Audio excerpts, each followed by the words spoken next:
What's going on, guys? My name is Ray, but you guys can call me HollowPoiint, whatever tickles your pickle, whatever floats your boat. Today I'm going to be bringing you guys the best class setup. Now this class setup is going to be good whether you like to quick scope, hard scope, rush, camp back. Doesn't matter what you like to do as a sniper. You guys can do all of the above with this class setup. Now just remember, if you guys do enjoy the video and enjoy the class setup, feel free to give it a thumbs up. It really helps out the channel grow and it allows me to do more content for you guys. I'm going to try and make this video for you guys as sweet, short, and understanding as possible. So getting into the weapon of choice for this class setup here, we have the Morris sniper rifle. You guys can choose whichever variant it is that you guys have or whichever it is that you guys enjoy playing with. The attachment that I'm going to recommend for you guys is just one and only one, the variable zoom scope. And at the beginning of this video I told you guys that this class setup you can either rush or camp back, whatever it is, it's all gonna suit you for the same purpose. That's why I choose variable zoom. In my best class setup for the Morris, which I made a few weeks back, I didn't use the variable zoom before and I knew it was the best attachment for this weapon, but I didn't use it. I wasn't used to it, so I grinded it out and now I'm used to it, and I can only say that it is probably, if not the best attachment for the Morris.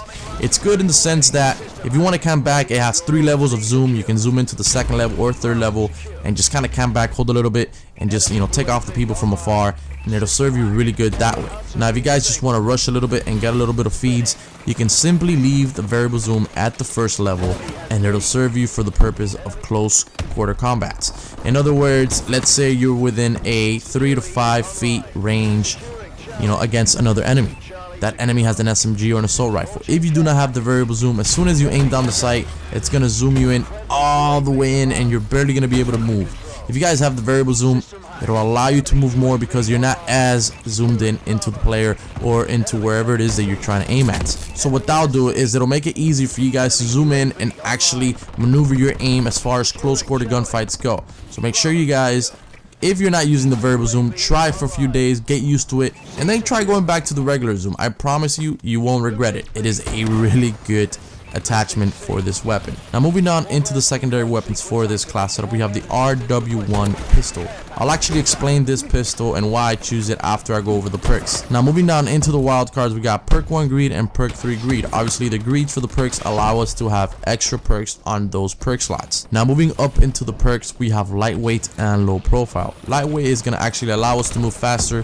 Whenever you're with a sniper rifle, you only have 1 shot. If you miss that 1 shot, there's going to be moments you're going to have to run or escape from the enemy, and that actually is going to benefit you with the actual exo ability I'm going to provide you guys later on in this class setup.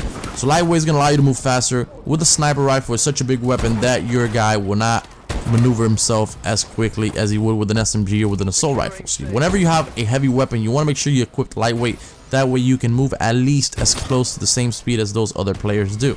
Now the next perk we have here is low profile, and it allows us to be invisible to UAVs, tracking rounds, and exo ping. UAVs are the most abused score streaks in this game, especially by myself. You know, I must admit I use these freaking UAVs all day long. I don't care, they're amazing.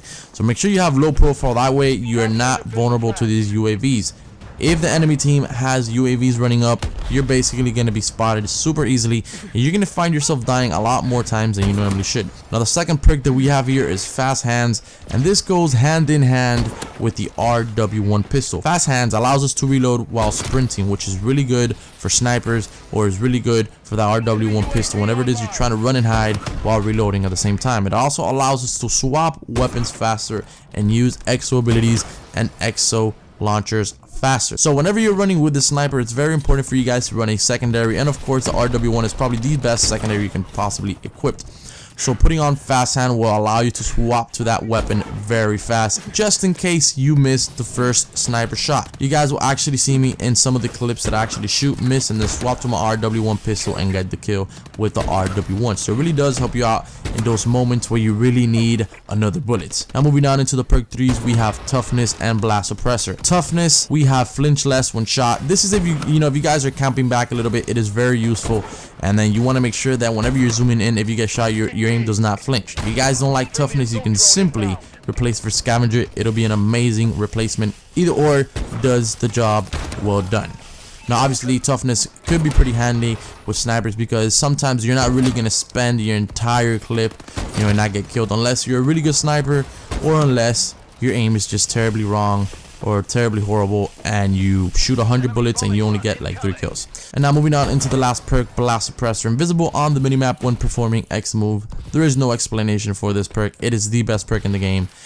You really are going to be using that exosuit about 95% of the time. There is no reason to use it and give the enemy teammates an idea of where it is that you're at. There's no reason for you to do that, so make sure you run Blast Suppressor, especially with a sniper rifle, guys. So now moving on into the exo ability, this is going to come hand in hand with the first perk, Lightweight. Exo Overclock allows you to gain a temporary boost of speed. This is amazing, whether you're trying to hide, get away from a certain situation, or whether you're trying to catch up to a certain guy and get him by the back, or whichever it is. That sounded completely wrong, but you guys know what I mean. Exo Overclock to me is the best exo ability because first of all, you don't spend time trying to call it in, and second of all, it lasts pretty damn long out of all the exo abilities out there. Now moving on into the score streak, we have UAV and System Hack. UAV, like I said, is the most overused score streak in the game, probably the best score streak in the game. And System Hack, you don't have a silencer with snipers in this game, so System Hack can actually help you. If you're on a streak, you'll system hack the enemy teammates, and then whenever you shoot, they're really not going to have an idea of where it is that you're at because the radar is going to be completely hacked, and it is just completely useful.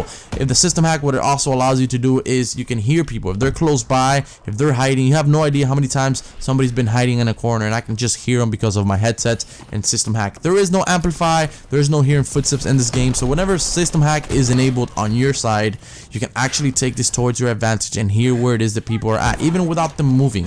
So it's really useful, especially when we're using weapons that have no silencers like snipers. So this is it, guys. This is my best sniping class setup. It's an all-purpose class setup as far as snipers go. It is useful for whatever it is that you guys are trying to do with a sniper. Really good, solid sniping class setup. I hope you guys did enjoy this class setup and hopefully enjoyed the video overall. If you guys did, please feel free to drop a thumbs up. And if you guys are new to the channel and enjoy the videos, subscribe for more daily videos, tips and tricks. My name is HollowPoiint, and I'll see you guys on the next video. Peace. Thank you guys so much for watching. If you guys haven't checked out any of the previous videos, make sure to click the annotation on screen, and I'll see you guys on the next video.